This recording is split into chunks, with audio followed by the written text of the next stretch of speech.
입시를 묻다. 피기맘.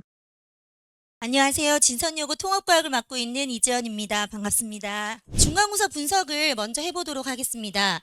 지금 보시면은 문제수가 이게 지금 많지 않은 것처럼 29문제인데요. 근데 예전에 비해서는 좀 늘어난 편입니다. 예전에는 6문제씩 해서 4과목 이렇게 나왔었는데 재작년부터 해서 문제수가 좀 늘었고요. 그리고 당연히 개념에 대한 정확한 이해와 암기, 그리고 보기 중 1개 정도는 헷갈릴 수 있는 내용. 이건 되게 당연한 거예요. 사실 시험 내시는 분들 입장에서는.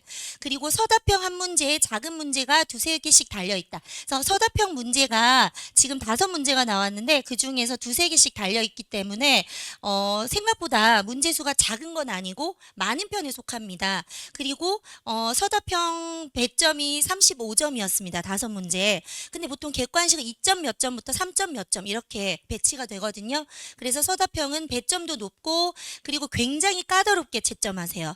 진선여고 같은 경우는 워낙 100점이 많은 학교이기 때문에 그 OMR로 객관식 100점이 많은 경우는 서답형에서 되도록이면 많이 깎으려고 노력을 좀 하시거든요. 그러다 보니까 네, 서답형이 까다롭습니다. 그리고 화학 원 유형으로 문제를 변형시킴.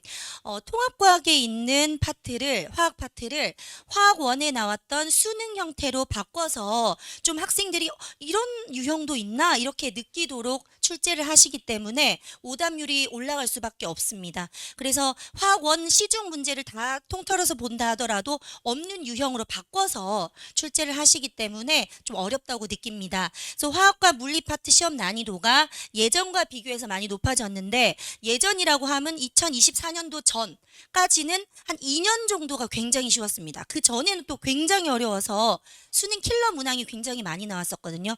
그런데도 불구하고 100점이 30명씩 나오는, 수능 킬러를 냈는데도 100점이 30명씩 나오는 그런 학교고 어떨 때는 50명 가까이 나온 적도 있습니다. 그래서 실수를 하지 않는 게 제일 중요합니다. 다음, 문제가 복잡하거나 길게 보이진 않지만 핵심 이론을 확인하면서 미지수로 변경해서 낸다거나 해서 생각을 한 번 더 할 수 있게 만드는 유형이고요. 그리고 표나 그림, 그래프는 모든 과학 선생님들이 좋아하십니다. 어느 학교든지 상관없이. 근데 이제 시험을 내실 때 그래프나 표를 만드시지 않거든요. 그러니까 수능 기출이나 이런 데서 나왔던 표나 그래프에서 문제 유형을 바꾸는 거지. 그래서 우리가 공부를 할 때는 그 시중에 있는 표나 그래프 그림을 정확히 분석하고 문제를 변형하거나 숫자를 바꾸더라도 알 수 있게 연습하는 것이 중요합니다. 그리고 진서는 다른 학교와 다른 점이 프린트를 주시기도 하지만 부교재를 먼저 구매하라고 하시거든요. 근데 이번에는 이제 2022 개정으로 바뀌어서 이제 부교재를 새로 만드셨을 것 같아요. 그러길 저도 바라는데 원래는 2018년도부터 한 번도 바뀌지 않고 똑같은 부교재를 사용하셨는데 근데 그러다 보니까 제가 자료랑 이런 거 답을 계속 이제 누적해서 더 가지고 있을 수 있었겠죠. 근데 선생님들께서 진도를 생각보다 빨리 안 나가세요.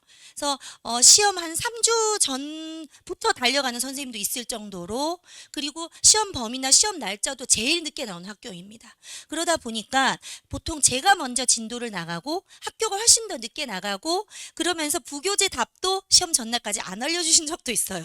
그러다 보니까 그 부교재 답 같은 것도 제가 이제 이렇게 해서 완성을 시켜주고 있습니다. 전체적인 난이도는 작년에 확 올라가서 중상입니다. 예전 통과 1, 2로 나눠져 있는데 사실 큰 의미는 없습니다. 예전 통과랑 거의 똑같거든요. 그래서 한두 단원 정도 더 들어갔는데 그건 중학교 때 배웠던 단위 정도이고 나머지는 거의 동일합니다. 근데 별표 쳐져 있는 부분들이 어렵게 나오는 부분인데 왼쪽이 1학기, 오른쪽이 2학기에 나오는 어려운 파트입니다. 그리고 왼쪽이 작게 되어 있는 부분은요. 이 단원은 다른 학교에서는 중요하게 생각해서 수업을 되게 자세히 하셨는데 진선여고는 항상 하지 않았던 부분을 제가 그냥 작게 넣어놨습니다. 그리고 물리 관련 소단원 보시면은 과학의 기본량 저것이 이제 이번에 처음으로 통합과학에 들어간 내용이고요. 나머지는 다 있었던 내용인데 중력을 받는 물체 운동과 충돌 같은 경우는 고2, 3학년들이 이제 물리학 원을 선택하지 않는 이유인 역학 파트가 여기 들어있고 1학기 시험 범위에 들어있어서 시간을 많이 할애해서 연습을 좀 해야 됩니다.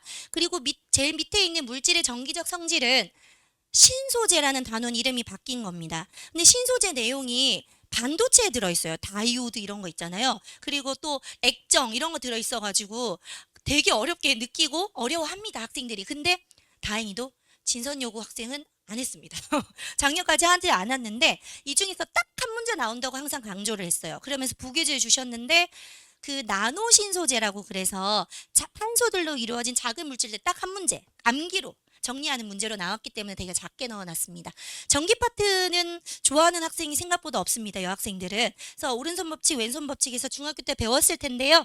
이 부분도 2학기 때 들어있는데 아주 어렵게 출제됩니다. 예, 학생들이 외우기 쉽게 하기 위해서 제가 택하는 방법입니다.